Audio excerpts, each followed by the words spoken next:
Zenless Zone Zero is releasing very soon, and as with the release of every new game, we all have many questions. So let me answer those for you.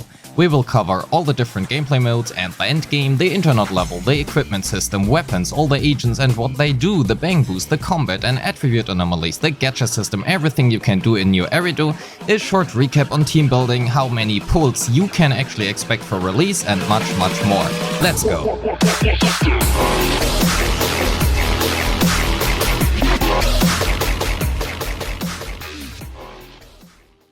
Short disclaimer, all the info is based on the CBT2 and CBT3 and subject to change.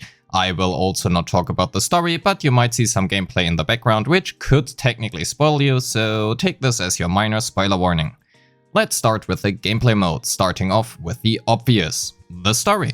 When starting the game, you will be prompted to select a difficulty setting for your story missions, story mode or challenge mode.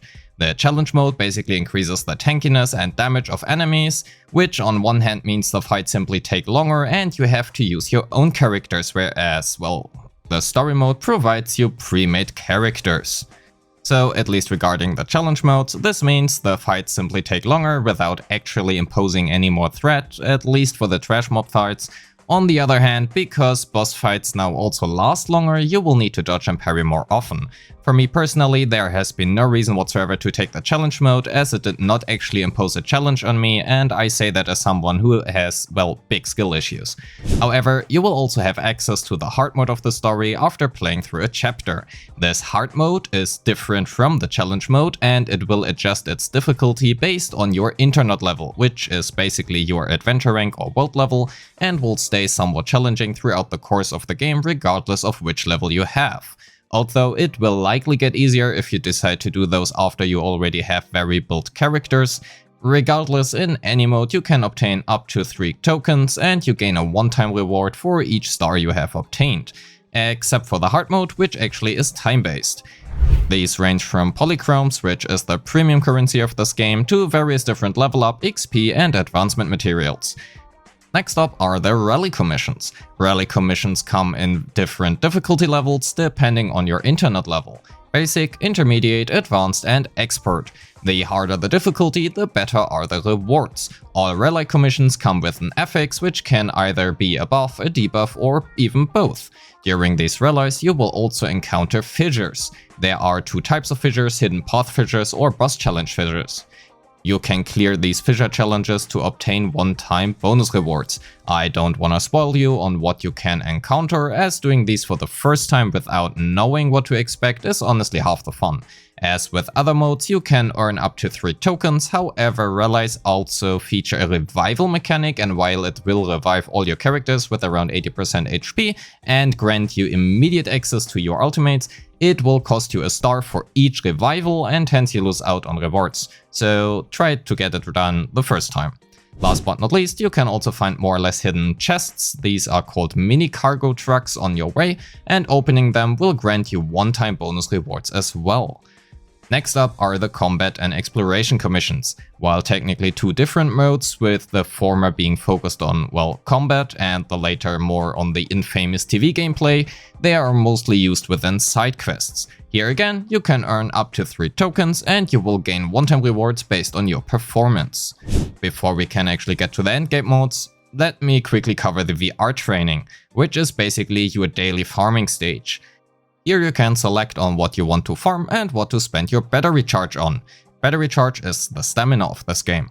The VR training consists of 4 different modes: Combat Simulation, Driver Validation, Expert Challenge and Reckless Challenge. The Combat Simulation lets you farm your basic materials such as XP and Essential materials for 20 battery charge per combat stage. However, you can queue up to 5 stages at once, which will essentially cost you 100 battery charge. The driver validation costs 60 stamina and lets you farm disk drives as well as the experience and gacha materials for those. I will get back to this later. The expert challenges are mini-boss fights where you can obtain materials to ascend and level the skills of your agent, which is what this game's characters are called, for about 40 stamina per run. And last but not least, we have the Reckless Challenge, which are the big bosses of the game. You can only do 3 Reckless Challenges per week, but these are also available in multiplayer, just to remind you that you have no friends.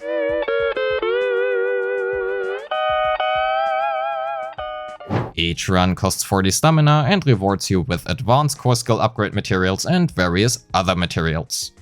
All the game modes which I've listed so far will always grant you internet experience upon completion. And that lets us now continue with the endgame modes, which by the way do not require any stamina whatsoever. Starting off, we have the Hollow Zero. The Hollow Zero is basically ZZZ's equivalent to the Simulated Universe from HSR or the Elusive Realm from Wuthering Waves, and its rewards and commissions reset weekly.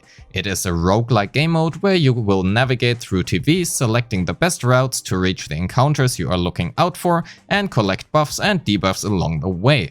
Every time you start a run, you set up your team. However, you will only start with the very first agent you selected and can randomly or selectively obtain the others during your run from various encounters. From here on, I will refer to the TV encounter as a field to make this easier to me.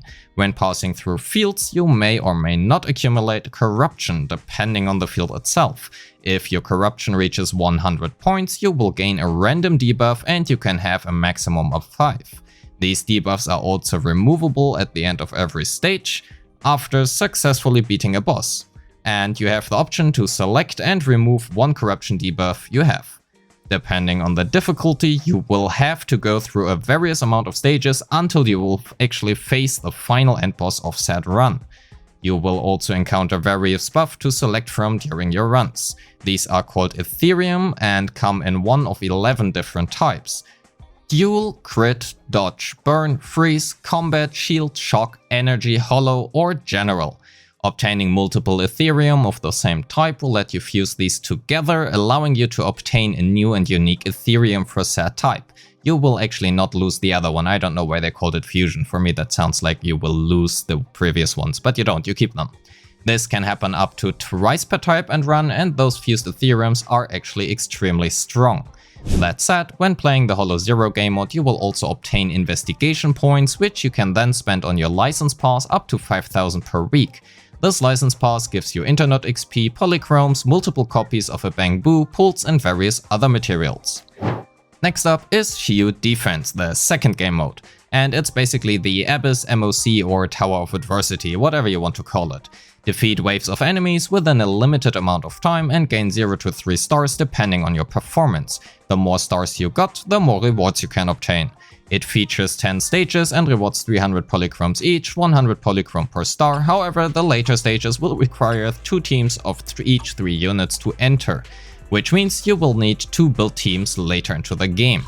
If you've had a keen eye and looked very closely during the special program, you might have noticed that not only did the 2 endgame modes get moved out of your basement and into a new place, but also there now is a third game mode present, Hunt. What exactly this Hunt is? I don't know, and honestly, I cannot wait to uncover that when the game has actually finally released. This should cover all of the available game modes, so let's continue with the internet level since I've already talked about it quite a bit.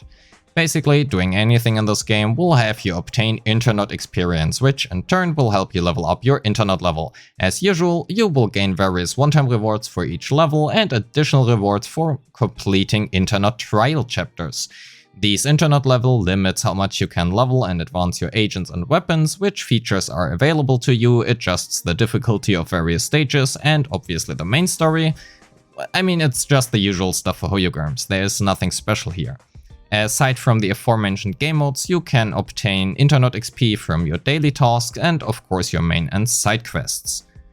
Next, let's cover the agents and the various stats so you can understand what the equipment and weapons in this game actually provide. Each agent can be one of 5 attributes: fire, ether, ice, electric or physical, as well as one speciality: attack, stun, anomaly, defense or support.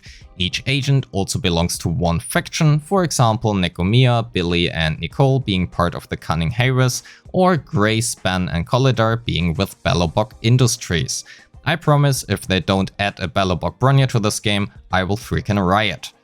Depending on the agent's speciality, you may not only want different level and essential materials, but more importantly also weapons for your agents. Weapons have an effect which is only active if the equipping agent's speciality matches the weapon. For example, for Alan's signature weapon Deep Sea Visitor, it has the effect of gaining increased ice damage and crit rate upon using dash or dodge counters, and that effect can only be triggered if the equipping agent has the attack speciality as well. Furthermore, every agent has up to 5 skills: Basic, Dodge, Special, QTE and Core. The Core skill does not only provide a passive special effect for the character themselves, but also grants a stat bonus or special effect if you have at least 2 agents of the same attribute or faction in your team. For example, 2 Ice-type characters or 2 characters of the Cunning Harris faction. This basically means when building a team, we want to make sure as many if not all core skills are taken care of and active. While I will not explain to you what attack, HP and defense do, let's quickly talk about all the more obfuscated stats in this game. When you inflict attribute damage with an agent of the same attribute, so for example NB, an electric agent, inflicts electric damage, you will build up an electric anomaly on the target's hit. The rate at how much you inflict at once depends first and foremost on the skill itself, but also on 2 of your stats: anomaly rate and attribute mastery. When inflicting enough attribute anomaly of the same type, you will trigger the attribute's respective anomaly effect: burn for fire, shatter for ice, corruption for ether, shock for electric, and assault for physical. While all of them also have a special secondary effect, they also inflict damage. This damage dealt by these depend on the anomaly effect itself, the attack of the character who triggered the effect, the attribute proficiency, and anomaly damage percent, which to be honest is a very rare stat to find. When inflicting an anomaly, the damage dealt is calculated by the contribution of the participating agents and an adjusted attribute proficiency rate based on that. This is a bit complicated, so I will leave it at that for now. If you inflict a different anomaly effect to the previous one, for example shock after you already triggered burn before, you will instead trigger a special effect called disorder. Disorder removes the previous debuff, in our example burn, and inflicts damage based on the remaining time and procs left. Anomalies aside, enemies also feature a stun bar. Agents' attacks will inflict daze, and the daze inflicted depends on your impact and daze build-up stat. If the enemy's daze bar is full, they will be stunned for a certain amount of time, are left unable to move or act, and take increased damage. Last but not least, we have energy regeneration. ZZZ does not have an energy share mechanic like Genshin or Wuwa has, at least to my knowledge, but instead all characters generate 1.2 energy per second passively. This stat is called energy regen and can be increased by, well, obtaining energy regen percent. Some weapons also feature a flat energy gain, such as Weeping Cradle. Knowing what the stats do, let's talk about the equipment. The equipment system in this game is called the disk drive system. It is basically your relics, artifacts or echoes, whatever you want to call it. It unlocks at internet level 25 and you can farm them either in the VR training or spend your disk drive experience materials for gacha pulls. Yes, you heard that right. After unlocking the music store, you can spend the same material you need to level up your discs for a 10 pull of disk drives or a single pull. There are various options to influence what you will get, but I personally do not like the system. But I don't have to, because at least in the CBT3 they did add the driver validation to the VR training, and I can now also spend stamina to farm specific sets instead. In any case, every agent has 6 disk drive slots, which can have different main stats depending on the slot. Slot 1, 2 and 3 will always be fixed flat HP, attack and defense respectively. All the other slots can either have HP percent, attack percent or defense percent, as well as other stats. For slot 4, these other stats would be crit rate or crit damage. Slot 5 can be pen ratio, attribute mastery or elemental damage percent, such as fire damage percent. And last but not least, we do have slot 6, which can either be anomaly rate, energy regen or impact. Disk drives can be leveled up to level 15 for S-rank relics at least. Relics, yeah, of course, S-rank disk drives. And they can have up to 4 substats. The possible substat roles of this game are flat HP, attack and defense, HP percent, attack percent, and defense percent, crit rate, crit damage, flat pen, attribute proficiency, and attribute mastery. Which brings us to the next point, weapons, which are called W engines in this game. As I already mentioned earlier, each weapon also has a type associated with it, and to activate its unique effect, the weapons type has to match the equipping agent's type.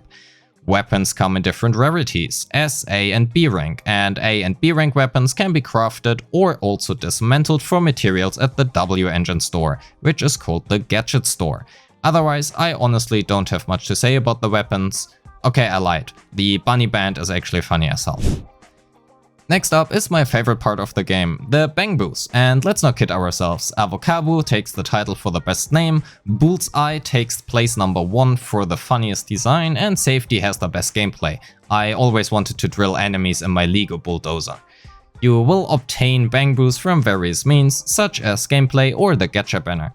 Each Bangboo has 3 skills, Alpha, Beta, and Gamma.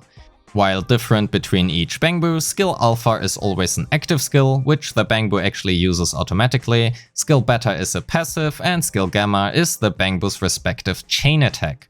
The latter being exactly what allows you to drill these holes into your enemies over and over again, or be a breakdancing penguin, or drive a race car. Anyway, Bangboos can be leveled, ascended, and upgraded as your usual characters can. However, you also have a Bangboo module which can be equipped with various, well, modules to give you a small advantage, for example in the Hollow Zero. So let's talk about how we can obtain these Bangboos, aside from the gameplay first and foremost from the Gacha banner. So let's talk about that.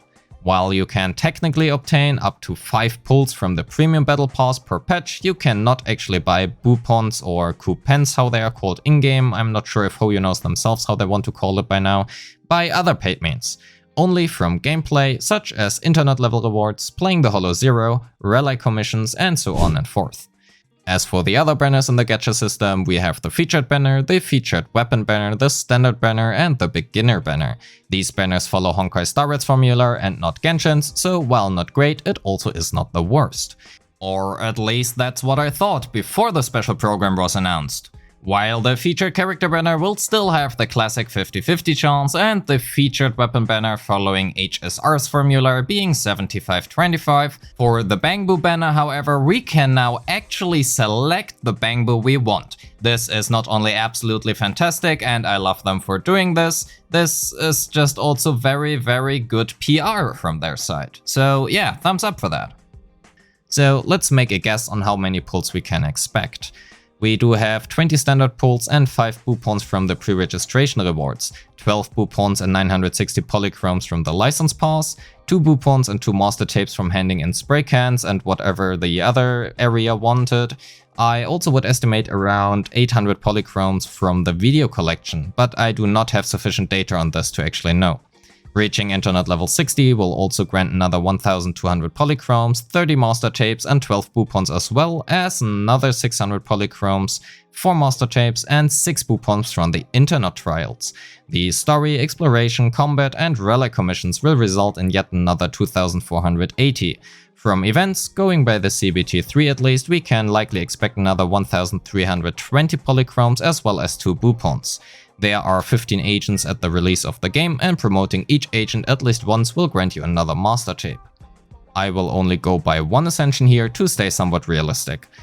3000 polychromes from the 10 Shio defense stages, and if we assume an equal amount of rewards per cycle as HSR, which would be another 800 per cycle, we can earn another 1600 within the first month here as well, given that we can clear it. If you log in daily for the first 30 days, that is another 1800 polychromes from daily logins. We can also expect a 7-day login event for another 10 pulls. If we add all of that up, we come to a total of 37 boopons, 71 standard pulls and 13,760 polychromes, which in total is round about 194 pulls, although only 86 of them are usable for the featured character banner. If you include the pulls on the shop, you can trade in your pearl currency for, that is another 15 pulls, 5 for each type. I do want to emphasize this is only a very rough estimation and the real amount is likely to differ, if not actually higher. The boo pawns and special pulls especially seem too low and I am actually very sure I've missed something somewhere or made a mistake. Which means, please take this with a grain of salt. If you know anything better, please write that in the comments. But regardless, at least we don't get totally shafted. I expect the real amount to be likely 30% higher and the boo pawns might even be, I don't know, 100 or 200% higher. 100 boo pawns actually seem quite reasonable. But we will have to see. And the special program comes out and already proves my boo pawn cults very wrong by telling us it's over 80. So good job me, I guess, or not. So we can expect quite a few more pulls than I actually just told you before. Also, in case you missed it, this redeem code right here they announced on the special program is free for you to take for another 300 polychromes. That all said, let's continue and cover what you can actually do within new Eridu, the main hub of ZZZ and where you will spend most of your time doing your dailies. Well, aside from the combat and farming, of course. Starting off, we have the video store, which is owned by you and either your brother or sister, depending on who you choose. Inside your store, you have this book, which is your errands, or in humanly understandable words, your dailies. You need 400 activity to get your daily 60 polychromes and you can customize one task to your liking, which will yield you 500 engagement at once. The 4 default errands will take you literally 1.5 minutes of your time. Actually, let me just show you and let me do that.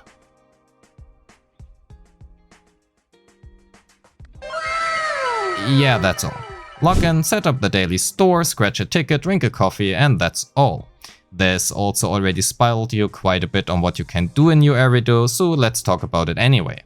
This dog here lets you scratch a ticket every day and you can win either Denny's or even a few polychromes this way every day.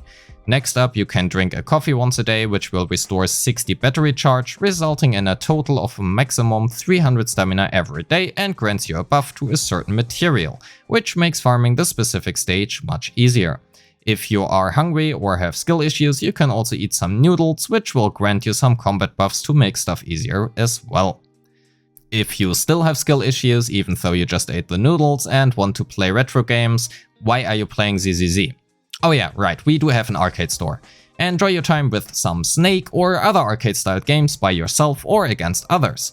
Doing great deeds may also leave you with a mysterious reward which you can hand into this trash can, which gives me HSR flashbacks.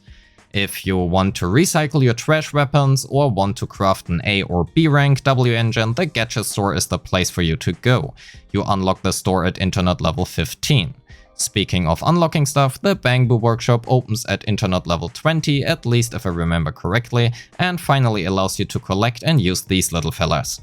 The 4-1 store, which is run by these very creatively and intuitively named Bangboos, buy, ask and give change, allows you to buy some materials once a week. Aside from that, and last but not least, you can drive your car to other places in the world, which to be honest only opens up a loading screen, so I don't know why I actually mentioned this. And aside from New Eridu, there are many more cities to come. Not only do we have the Bellabok construction site, which was to be fair already present in the CBT 2 and 3, but sadly also did not really have much to do outside of some quests. However, as seen and announced in the special program stream, the release version will actually have quite a few more cities with quite a lot to do. But as we do not know what exactly we can do over there, I will not really include it in this video. I mean, I don't know after all. So now we can finally talk about the last point, the combat and team building. While I will not go too deep into this topic simply because of how big these are and because it is way too early to give a definitive answer on that, I will at least give you an overview on my current thoughts and experiences with the last two CBTs. Assembling any team in ZZZ will require 3 agents, and as I already touched on that earlier, when doing so we want to make sure to have their core passive's additional skill activated. As I will release a full team building guide some time after the game has actually released, which means subscribe so you don't miss out on that, I will not touch on team building here any further. However, here are some teams for you to copy paste, which I think will do well on release. Furthermore, you do want to match your Bangboo's better passive skill and possibly even its type with their requirement. So for a physical team, if you have at least one Cunning Heiress character in your squad, you can use Aemilion for example. If you have a chain heavy team, for example Grace, Collida and Ben, you can use Safety. For a mono ice team such as Ellen, Lycaon and Sokaku, Sharkboo is a great choice here. That said, let's also shortly cover how the combat actually works. So basically, you can freely swap between your characters pressing your spacebar, or whatever the button is for controller, I actually don't know, I usually don't play with controller, and use their skills while they are on the field. Enemies will occasionally either flash red or yellow when attacking, and if the flash is red, that means you have to dodge the attack, and using your basic attack while dodging will launch your character's dash attack. If you dodge just right before you would get hit, you trigger a perfect dodge, and quickly using a basic attack right afterwards will have you perform a dodge counter, which is also considered a heavy attack. If the indicator is yellow, that is your sign that you can parry the attack, or as the game calls it, perform a perfect assist. And the switching in agent will perform either a defensive or evasive assist. You will also notice these 6 parts around the switch button. These are your perfect assist charges, and if you do not have any charges anymore, your switched in agent will instead automatically trigger a perfect dodge instead. Pressing your basic attack or special attack right after a perfect assist will launch the character's assist follow-up, and you can trigger up to 3 perfect assists in a row within a specific time period. Lastly, triggering chain attacks will regenerate your assist points. So what are chain attacks? Well, your skills will also inflict daze, which is basically a secondary kind of damage which fills up the daze bar below the enemy's health. If it reaches its full value, the enemy will be stunned and takes increased damage, as I already have mentioned. Hitting an enemy with a heavy attack while an enemy is stunned, you will trigger said chain attack.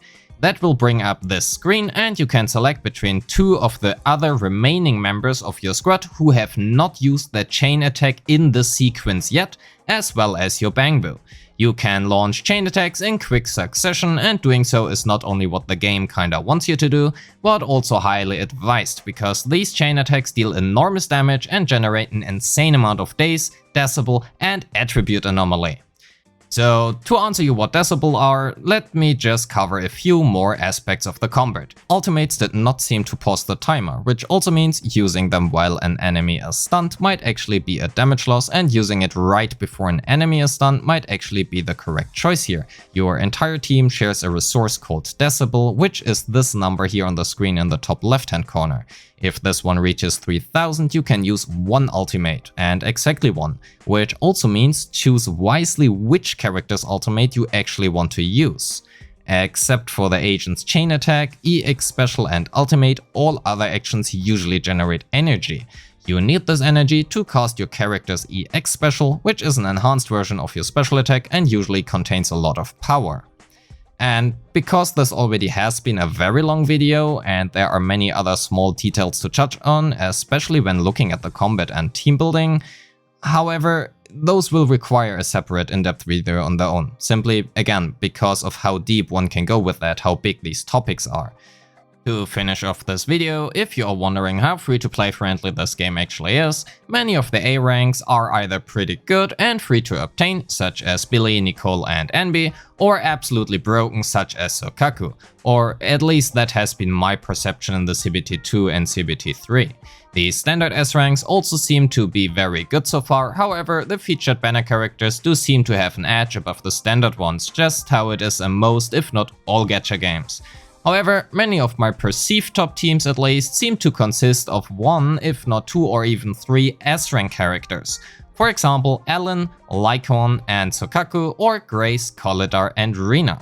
Which also means, and to answer the question of how free-to-play friendly will this game be, it depends on how many free pulls we will get. However, Hoyo being Hoyo, you will be able to clear all endgame content using A ranks, especially in the beginning. And that being said, and Hoyoverse hit me again with the livestream, and that also answers how many free pulls we can get, and also how many free units we will get. So what can we expect? We can expect Nicole, Ambi and Billy from the story, Karin from the pre-registration rewards, so Kaku from clearing the first stages of Shiyu defense, Ben from clearing the Bella Box story, and all of that should be 6 free characters in total with enough pulls for you to get at least 1, maybe 2 or even 3 S-rank agents. And now, after all of this finally means we can end this video. Thank you so much for watching, don't forget to leave a like and subscribe, leave a comment as well. Actually, let me know which Bangboo is your favorite and why is it Avocado. Join the Discord and have a great day. Peace.